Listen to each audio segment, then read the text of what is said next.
to cover something this morning that we've been doing on Tuesday nights. And, you know, for me, it's pretty close to the bullseye. I mean, I was looking at last week's sermon on YouTube, and I said that when Mary says to the servants, "Go and do what my son says," I made the comment, you can't get any more bullseye than that, really, as a sermon. And this morning, really, for me, is what the Christian life is all about and kind of what it's not about. And what I perceive over umpteen years of discipleship is that this is not that easy to get. It sounds easy, but then, as one person put it Tuesday night, it's going to be hard to change my mindset completely. And really, for me, it is if I could leave a legacy, and I had like 5 parts of my legacy, this would be one of them, that I could leave for the next generation or for myself or for those in my family. The need to make the shift that we talk about on Tuesday nights. That is not a minimal thing. It is what the New Testament is all about.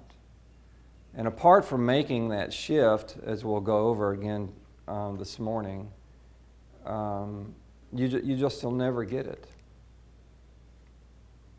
The Christian life will always be that you're saved, and that you know you're saved, and that you work your whole life to be a good person and be good to your family, pay your bills on time, and do the right things.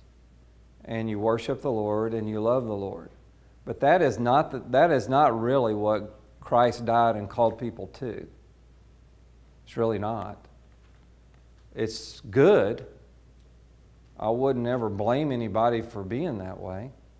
But it is really not what the Lord has called people to. Because when the Lord came on earth and gathered up His disciples, it was not to live their own life and to remember Jesus as just a part of their life. There's nothing in the New Testament like that.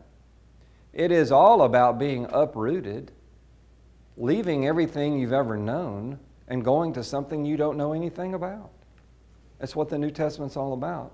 And we Christians have great fear over this. I mean, 30 years ago, the classical joke was, "Lord, don't pray to be a missionary. The Lord will send you off to some foreign mission field and we'll never see you again."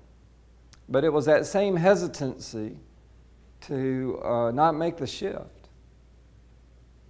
In other words, if you dive into the brain and thought of the New Testament, you are to be uprooted. Comprehensively uprooted.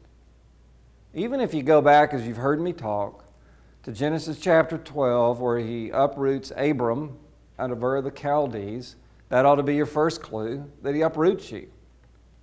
Now, Abram lived in a country where there was no talk about the true God, and he moved in a caravan as a nomad and left everything he knew. And the Lord said to him that he was going to be a mission community, that the whole world would be blessed by his family. The Lord said in the New Testament, you're to be a mission community. In other words,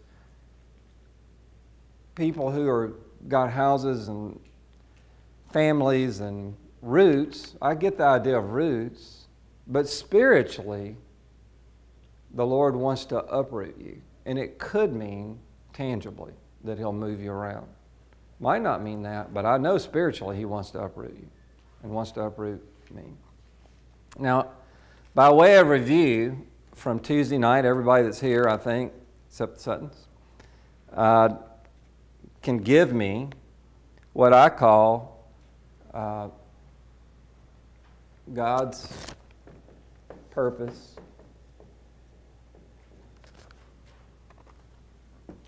for your life 5 inescapable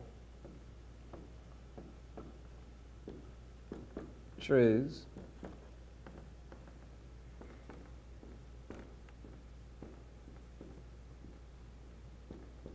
and I know some of you have them memorized after 3 weeks of Tuesday night. So let's start.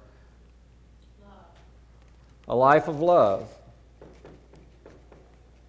That Christians are to be defined by how they love one another and care for other people.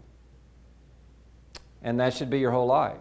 As we've said on Tuesday nights, whether you work at a bookstore or whether you work in a union or work at UAB or a musician or an office manager or an interior designer or a carpenter or have a home product business, whatever it be, the reason the Lord asked you to do that is so that you would serve Him in that post. There's no other reason. The money that you make and the sustenance that you have for your family is part of the Lord's deal for you. But remember the key verse, seek me first and what I want with your life, and then everything else will come with it. So if you get it, that concept, and you bring it into your job, then the reason your job it was given to you is spiritual. Primarily. Secondarily, He'll provide you with insurance, benefits, and an income. It's a package deal. But it's not, I need a good job for insurance, benefits, and so forth. Yes, we all need one. But it's not that that's your primary thought. Lord, where do you want me to serve? Lord, where do you want me to serve? That should be a primary thought. And we're missing that in discipleship these days. Lord, where do you want me to serve, and what would you have me do in that spot? Thank you, Lord, that you're going to provide a good income. Thank you, Lord, that you're going to provide benefits.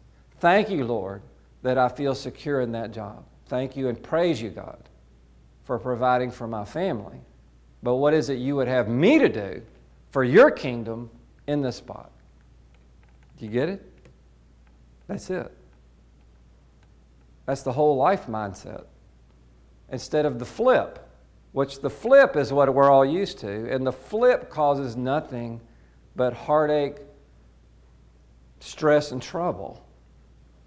Because it's not the horse before the cart, all the emphasis is on the cart.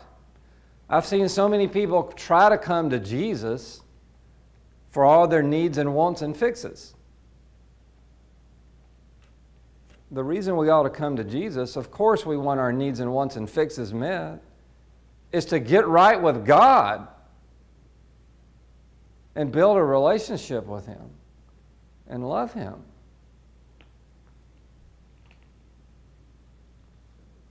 What if God didn't promise to meet one need, one fix, and one want? Would you still come to Him? I hope you would. I hope you would out of love that you would come to Him. If He never gave you one thing, not one need met, not one want given, not one fix fixed, would you still come to Him? Please, I hope so. Would you love Him? I hope so.